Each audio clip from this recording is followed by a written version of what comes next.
Okay. So the civilian nuclear agreement, or it's popularly called as 123 agreement. Okay, why it was 123? Because there was some controversial section in American Act. In American government, they had General Hyde Act. General Hyde was a person, it is like our Abdul Kalam in US. So they have passed an act called General Hyde Act in the year 2006.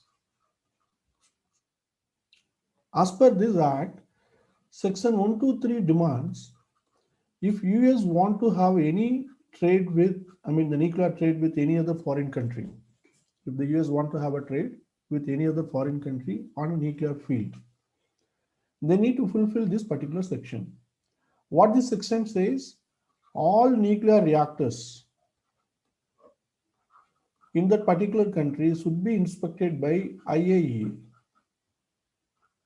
International Atomic Energy Agencies. Okay. This particular agency, it's a UN-based agency, and majority of the people are controlled by the US people.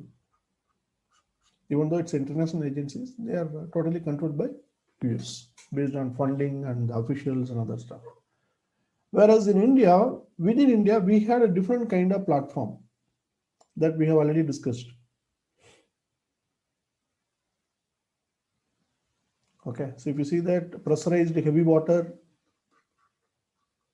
it was India's first stage, and this is second stage, and this is third stage. Whereas these two were completely patented technology. It's clear, which is completely indigenous, which is available only in India. Which is available only in India, nowhere else. So when I'm opening all the three, since the section 123 what says, all the reactors in that particular country should be go for an inspection by IAEA. Okay, whereas we are knocking the door of US to give us a permission to go for, nuclear trade. We want to purchase the ready-made reactors from the US. So then we need to fulfill this section 123. 123 says all the reactors should be inspected. If we are opening all the reactors, what happened? This technology is old technology. In fact, it's given by the US, as we discussed earlier. So there is nothing harm in opening this reactor. So this we are ready to open and show to them for a IAEA. Whereas FBTR, we are not interested. Advanced heavy water reactors, we are not interested, because these two are futuristic oriented technology. We don't want to be inspected by any foreign scientist. It is clear. So somehow we need to get exemption from this. Exemption from this. So for that purpose, what we have done,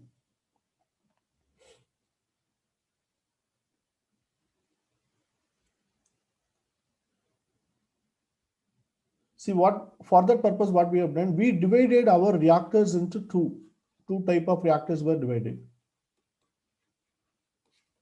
See, to overcome IAEA inspection, what we have done, we have told them we have two different type of nuclear reactors in India. One is a civilian nuclear reactors, another one is a defense nuclear reactors.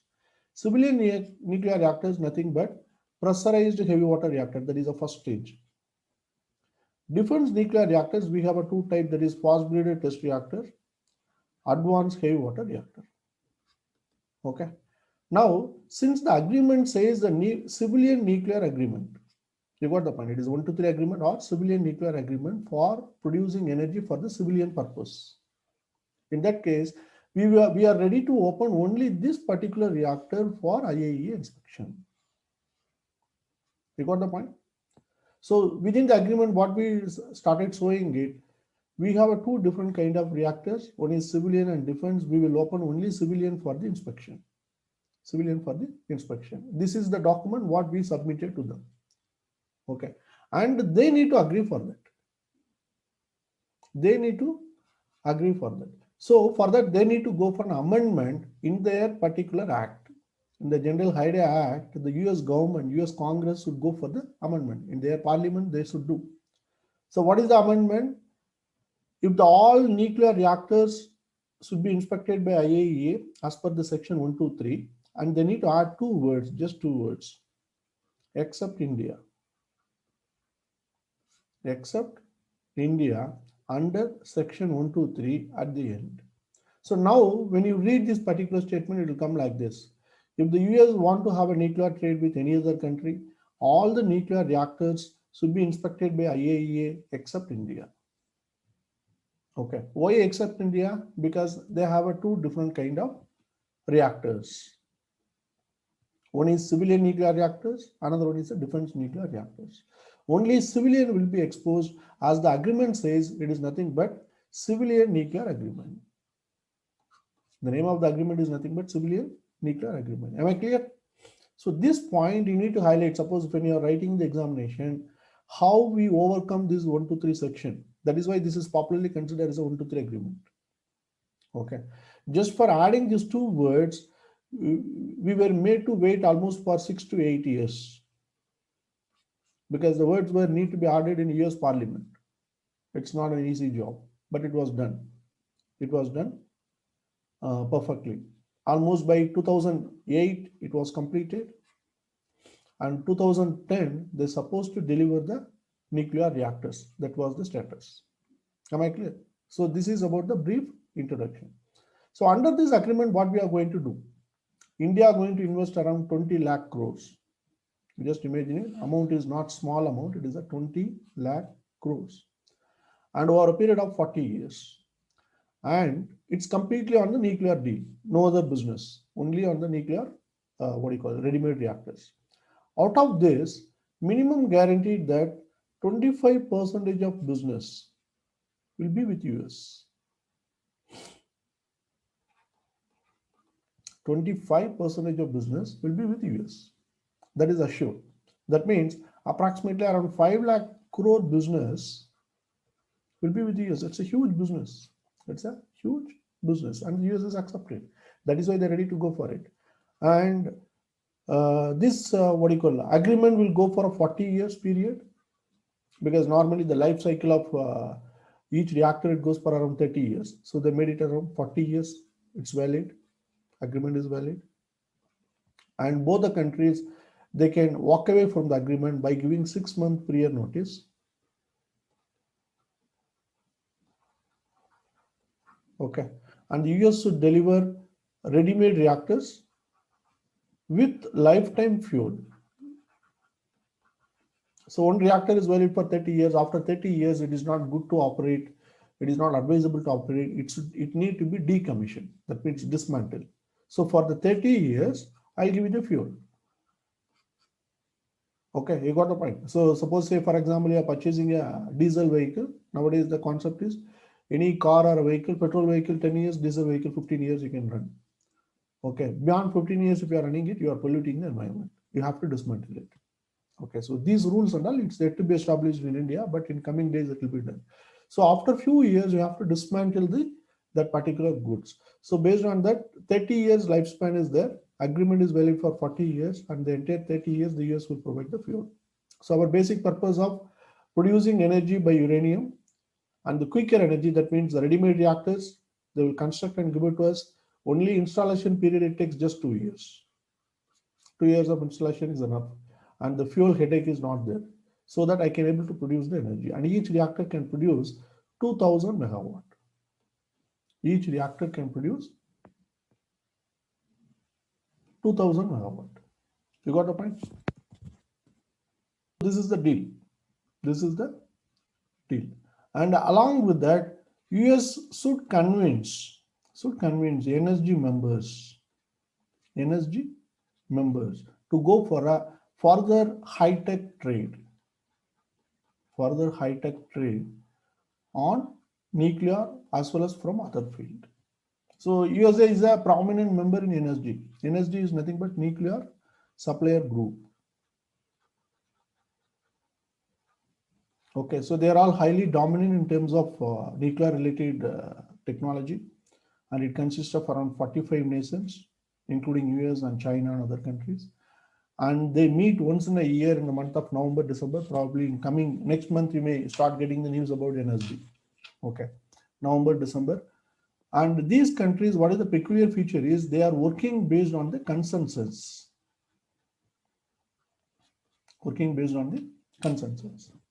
Okay.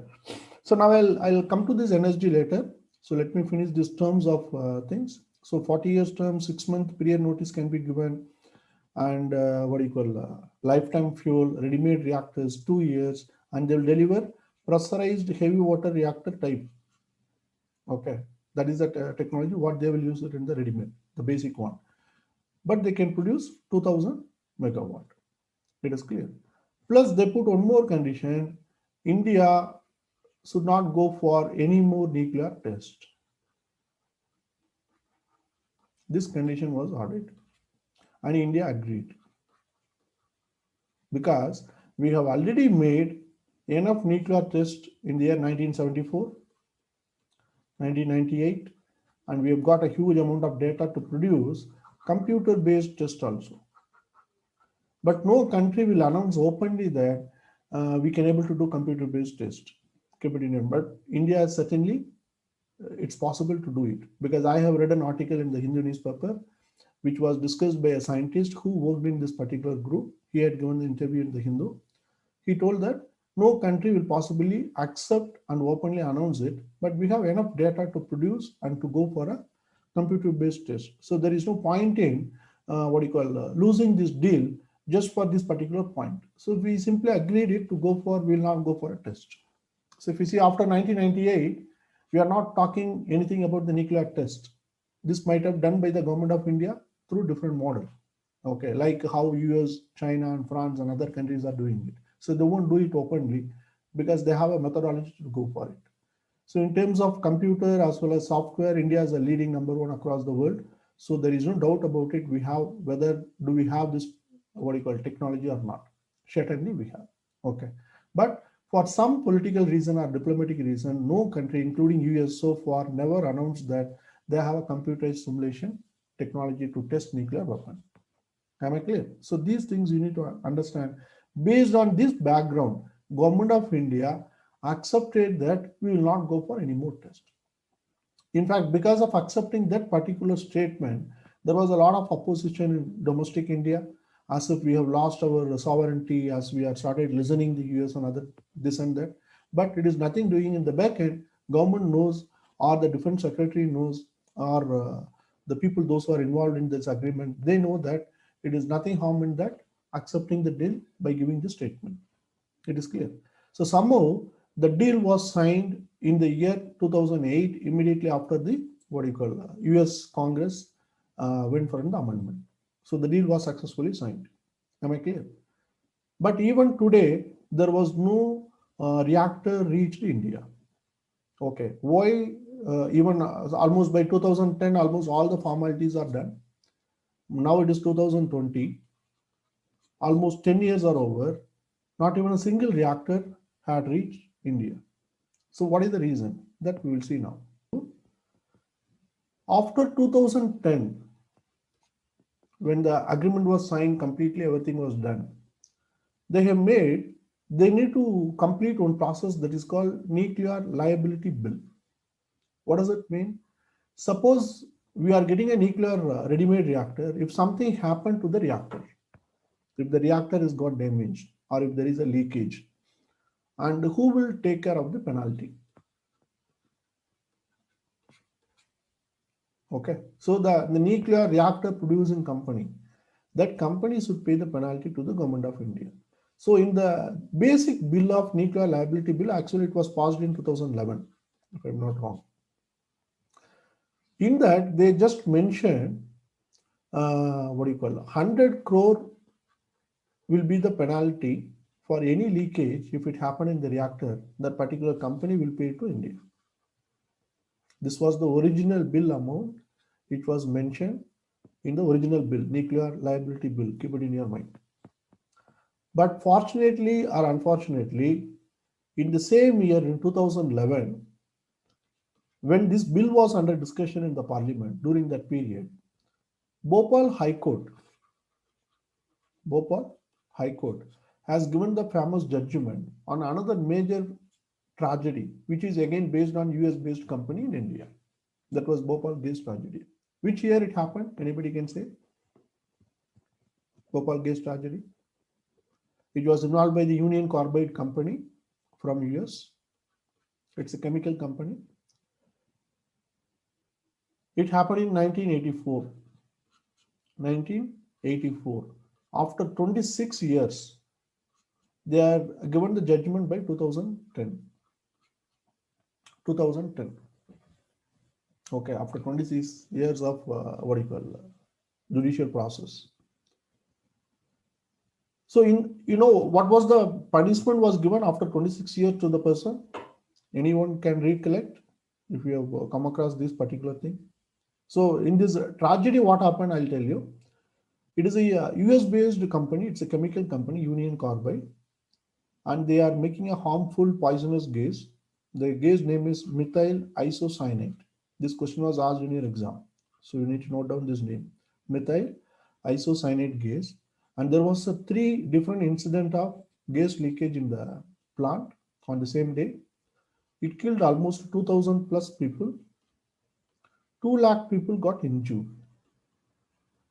Injured means it's a severe crippling injury. Severe crippling injury or further deformed. It is clear. They were not immobile. It's one of the major serious disaster in the human history, not only in India, across the globe. Okay. Under what section we have filed a case against them? See, here in India, even today, I'm telling you, note down, even today, as of today, no law for major industrial disaster. Keep it in your mind. There is no law for major industrial disaster in India. Even today, it should not happen. Like this volume, if there is a major industrial disaster in India, and the penalty classes and the punishment is very, very, very poor. Very, very poor. Even during the lockdown, around 6 to 8 people were killed in Andhra Pradesh by some gas company by LG, in the name of LG, during the lockdown period. And around 6 to 8 people were killed. But the Andhra Pradesh government, they offered 1 crore rupees per each person. Okay, this you might have studied recently in the news, somewhere during the lockdown period, few months back. But that was not the case in 2010 or in 1984. Even today, but we don't have any major industrial disaster, industrial disaster law to get compensation from the company. So in 1984, there was no section to file a case against them. So they simply put section 304, section 2 IPC, motor vehicle accident. This is nothing but, suppose if you are taking a car, you are driving a car or hit someone got killed, you will be filed a case under 304 section 2 of negligence driving or fault in mechanical part of the vehicle. Okay, under this, the major punishment is just 2 years. 2 years imprisonment. And you will get immediate bail. You don't need to go to jail at all. That's the actual meaning. If anybody is getting 3 years or less than 3 years imprisonment, 3 years or less than 3 years imprisonment, they no need to go to the jail. Immediately they'll get the bail. That is a court procedure that you will study in the Indian polity under IPC section. So here, from 1984 till 2010, after 26 years, because judge cannot give major punishment. This is the major punishment under this section, because under this section only they have filed a case for what? For killing 2,000 people. Plus 2 lakh people got injured. 2 lakh people have got injured severely. For that, the section was 304 was imposed. So the judge cannot go beyond any other punishment. He had given just 2 years imprisonment. By that time, only the GM of the company was there in India. He is an Indian. General manager of the company. He was around 80-year-old. 80-year-old. And he was given bail on the same day. The judgment was given, the bail was given, same day he just walked out. By the time judgment was given, he is 80-year-old. If I'm not wrong, right now he might have died.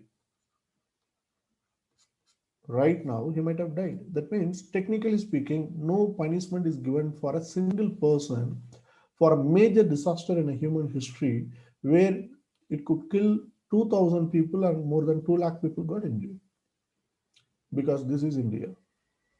Am I clear? Even now we are making enough law, but there is no enough major industrial disaster law in India. Am I clear? And these kind of poisonous gases and all, you can't even make it in developed countries. They won't give permission at all. In the US, they can't make.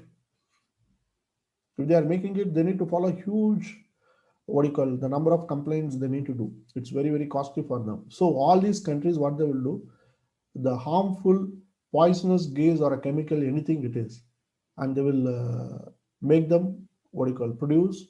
They establish the industries in the underdeveloped countries or developing countries. This is a usual norm. India is also one among the countries. It is clear. So this you need to understand why the punishment was very less, because the sections were not there because there was no law. It's clear. So the present condition, even today, there is no proper law in India. That you need to keep it in your mind, that you need to highlight when you're writing the exam. So here you need to remember this gas, that is a methyl isocyanate. So now when this judgment came, immediately the entire media started discussing about the Bhopal gas tragedy, and the punishment given to him, it was nothing. And there was a series of articles, the entire India's media were taking this particular case. At the same time, this nuclear liability bill was tabled in the parliament. So there was the discussions are going on to just passing the bill in Lok Sabha and Rajya Sabha, and the media started picking up what is the liability amount. They have mentioned it for a nuclear accident, and they came to know shockingly they just put a meager amount of 100 crore, and there was a huge opposition in the parliament, and the entire bill was totally stopped because of this judgment. You got the point? And it was what do you call, put on a parliamentary standing committee. They went for the review of nuclear accident and the value and the amount and other thing. 100 crore is nothing in front of the nuclear accident in India. That it's going to happen in future date. Okay, so we need to increase the amount. So they made it around, altered the amount into 10,000 crore. Keep it in your mind. So they altered the amount from 100 crore to the 10,000 crore. Now, that entire company, they refuse to accept this much of amount because it's huge. The amount is huge. So the amount of the kind of price what I'm paying you the nuclear reactor, whereas the cost of insurance is very huge. So I'm not ready to accept this particular amount. You got the point. So because of nuclear liability bill, the companies, US companies refused to accept the deal, and because of media attention of Bhopal gas tragedy, even the politicians in parliament, they never allowed to pass the nuclear liability bill. Unless until you pass this bill, you cannot from the US. Am I clear? So because of this deadlock, it is almost got derailed for the next 10 years. Now last year in 2019, they almost come to the conclusion and they finalize the deal. How to go about it when there is an accident. So what they have done? Anyone? It came in the newspaper. 2019, almost 9 years they took to come to the what you call conclusive point on how to manage this nuclear accident in future. What they have done, both the countries.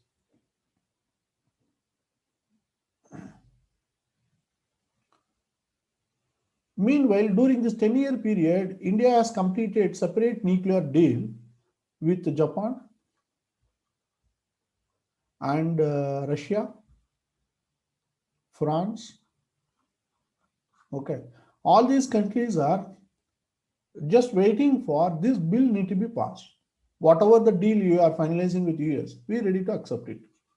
The nuclear liability bill cannot be different for a different country. It should be the same. So they're just waiting for this US deal. So finally, we had come to the conclusion. What is that? The US and India joined together, they will make separate insurance firm. separate insurance firm on nuclear accident. And both the countries on a yearly basis, they'll pay insurance premium. Okay, it's a kind of huge amount of money.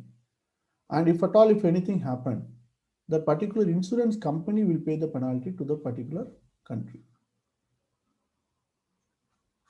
This can be what do you call less than 10,000 crore or more than 10,000 crore. That depends on the period, how many years you have paid the premium, insurance premium, how many years after the particular accident is taking place.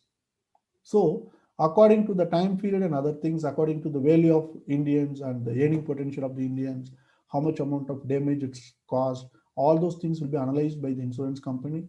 Then they'll go for the paying the penalty. Am I clear?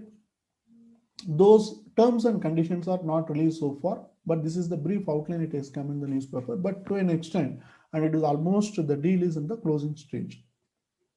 Closing stage. Once if this is really through between the countries, all the formalities are done, maybe anytime soon we can expect the reactors. Now, this is the condition right now about this nuclear liability bill. Am I clear? Any doubt so far in this? We have done the deal and is in the last process of final touch-up. Once this is done, the reactors will start delivering. And once the US start delivering it, these three countries also ready to deliver their own reactors to India. They have a different kind of technology.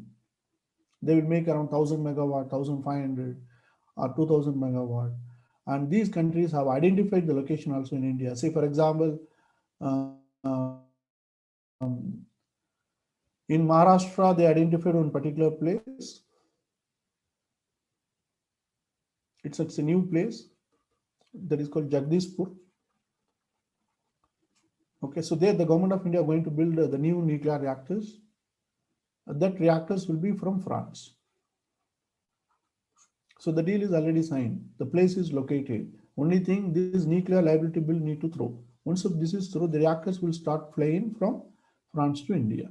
They can produce 1500 megawatt reactors for each reactor per annum. Okay, with the lifetime fuel. Same way, Japan also agreed to deliver.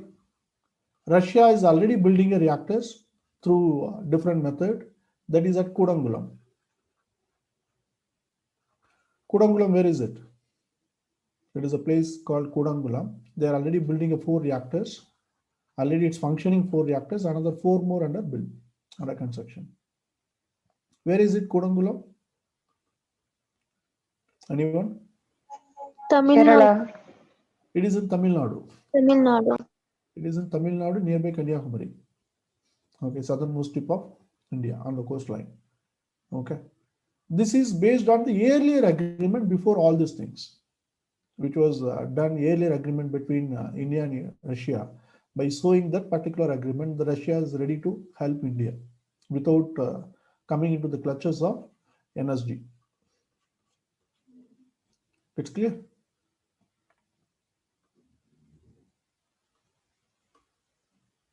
Now you just note down, these are the places we have a nuclear reactors right now. Tarapur in Maharashtra, Narora in UP, Rawatbata in Rajasthan, Kakrapar in Gujarat, Kalpakkam in Chennai, Kaiga in Karnataka, Kudangulam in Tamil Nadu. Kalpakkam is Tamil Nadu. These two are Tamil Nadu. This is Karnataka. This is Gujarat. This is Rajasthan, UP, Maharashtra. Okay. Now, if you are going for a building new one, that can be Jagdishpur. It's clear. That is in Maharashtra. And they have also identified some more places in West Bengal. Okay, West Bengal government yet to show the place. But the West Bengal agreed that we're ready to go for the nuclear reactors. So what is the advantage of having these states are having the nuclear reactor?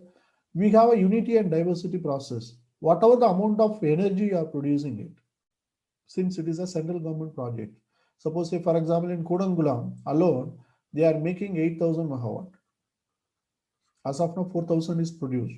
Another 4,000 is under construction. Once the 8,000 is ready, out of this 4,000 megawatt by default it goes to Tamil Nadu, 50%. Keep it in your mind. That is the rule, whatever it is. Remaining 50% goes to the neighboring state. It can be a Karnataka or Kerala or for Andhra Pradesh. You need to transfer the energy.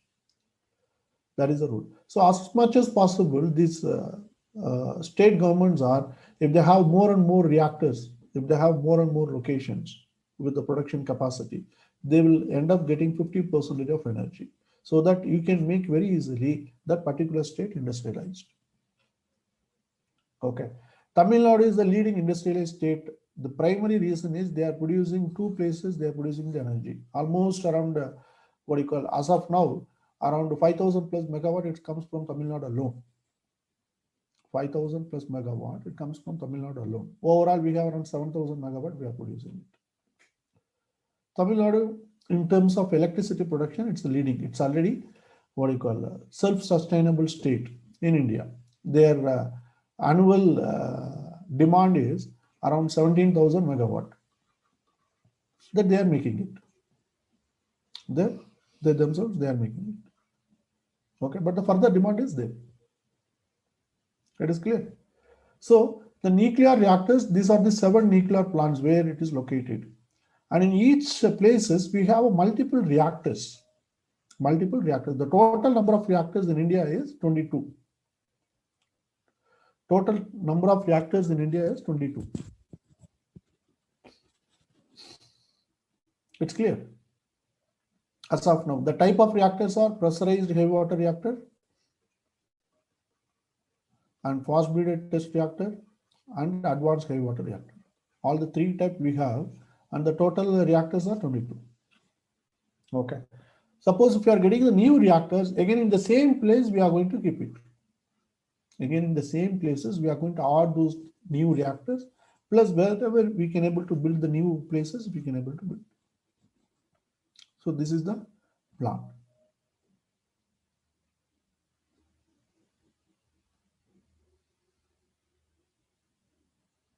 So any doubts so far in this?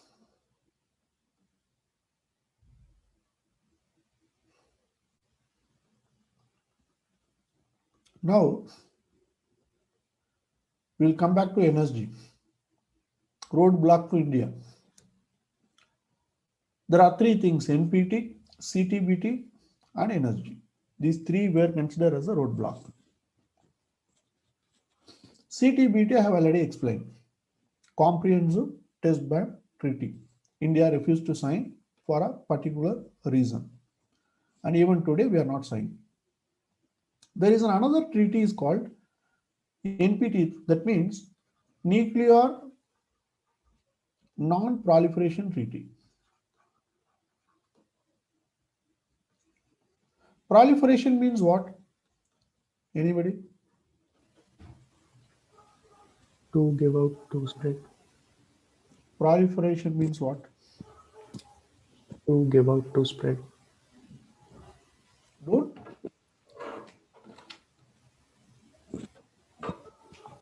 Can you repeat? Reproduce rapidly. Okay, proliferation means it's a spreading. Okay, so here the nuclear non-proliferation means the country which is coming for the agreement, those who are signing this agreement, those who are nuclear powered state, nuclear weapon state, they should not go for any kind of spreading the nuclear weapon, which is dangerous to the world. Okay, so here there is a 2 type of proliferation. One is vertical proliferation. Another one is horizontal proliferation. What is the difference? Vertical proliferation means, suppose if I have a 50 nuclear bomb today, and I'm planning to make 100 nuclear bomb in the next 2 years. This is called vertical proliferation. I'm growing myself. 50 into 100, 100 become 200, something like that. Horizontal means I'm having a nuclear weapon now. I'm giving it to my neighbor, say for example, Sri Lanka. I'm giving it to another neighbor, Nepal. Giving it to another neighbor, Bangladesh. So I'm just spreading horizontally. To Pakistan, I'm giving like this. So I'm just spreading the, what do you call it, nuclear technology to the adjacent zone horizontally or in a distance place. That is called horizontal proliferation. Both proliferation, you should not, what do you call, do it. For that, you have to sign this particular deal, nuclear non-proliferation treaty. It is clear. In this treaty, what is the trouble is, suppose India, let us imagine it, India never did its most reliable country in terms of nuclear weapon. We never went for a, what do you call it? Of course, we went for a vertical proliferation to an extent. Horizontal proliferation never happened. Never happened. It is the entire world is knowing. But even then, we are not signing this deal. Why we are not signing this deal means, being an active member of NPT, suppose let us imagine it, entire world is knowing that Pakistan delivered nuclear weapon to North Korea. Keep it in your mind. It is open secret. It is a open secret. Pakistan delivered nuclear weapon to North Korea. That is why North Korea went for the test. Suppose let us imagine it, if the Pakistan ship is moving towards North Korea with the nuclear content, nuclear material, nuclear technology, and if the US and other agencies are come to know that there is a ship is moving from Pakistan to North Korea, and India is being a reliable member of NPT, and the ship is moving in Indian Ocean, which is very close to India. India, please go and stop that particular ship with your army. I mean, with your naval forces. When these NPT agencies are claiming it, India should avoid and do it. Because either I should not go for the proliferation, plus I will not allow others to proliferate. Excuse me. That is the actual meaning of this NPT. So now what will happen? India will be dragged unnecessarily into the international conflict. Already Pakistan is our enemy nation. North Korea, it's a neutral. We'll start gaining more enemies because of this. Am I clear? So there is a great danger. India can be dragged into the international politics by these bigger players very easily if you go for signing NPT. So we refused. Am I clear? So we refused to follow. So we are not signed now. Now, if you want to be an NSG member, if you want to have a nuclear deal or a trade with NSG members, this 45 group of nations, the member nation must have signed NPT treaty. Now, as far as India is concerned, we never signed CTBT as well as NPT, but we need to have a trade with NSG. In order to convince NSG, we have made a separate deal with US. Now the US is convinced. Now NSG also almost convinced. Out of 45 nations, you just imagine it, 44 countries are accepted it. Yes, India is a reliable country and they are special country and they are highly dominant superpower, and they already announced what do you call no first use policy, and they have a reliable what do you call attacking methodology, that is a secondary attack is good, and they have a credible track record that they never went for any kind of war with any other country, or they are not proliferating it, they are accepting it. So there is no point further denying any kind of technology to India. Okay, so the 44 countries accepted. How these 44 countries accepted? Our Indian leaders were keep on travel to this particular country, both Congress as well as BJP. Okay, the credit cannot go for, because the process goes for more than 10 years, 15 years, 20 years. Okay, the whole deal and everything. So only one country should say yes, that is China. You got the point. China know clearly that if they say yes, and India will start getting all kind of technology, and the growth of India cannot be stopped. Okay, Chinese are clever, very clever. They never say no. They never say yes. They'll keep mum. They'll keep mum. So this is what happening. It is a kind of silent war is going on as far as energy is concerned between India and China. Okay, and this energy, what is the speciality of NSG is they work on consensus. They will meet once in a year in the month of November, December, somewhere in the world. And all the member should say yes, so that you can include another member or go for a deal. Suppose any one member say no, or if they are not telling yes, the deal will be stopped. So like this, Chinese were never openly said yes, or they never said no also. They'll keep quiet, abstain from the voting. By doing it, the last 3 years, they have successfully stopped India's entry into NSG. Now almost all of the countries started giving pressurizing to the China. Let's see what's happening in this year. But in a current scenario, this year also, I don't think Chinese may go ahead and say yes. But we need to wait and see. Let us hope for best. So that will happen in coming months, that is in the month of November, December.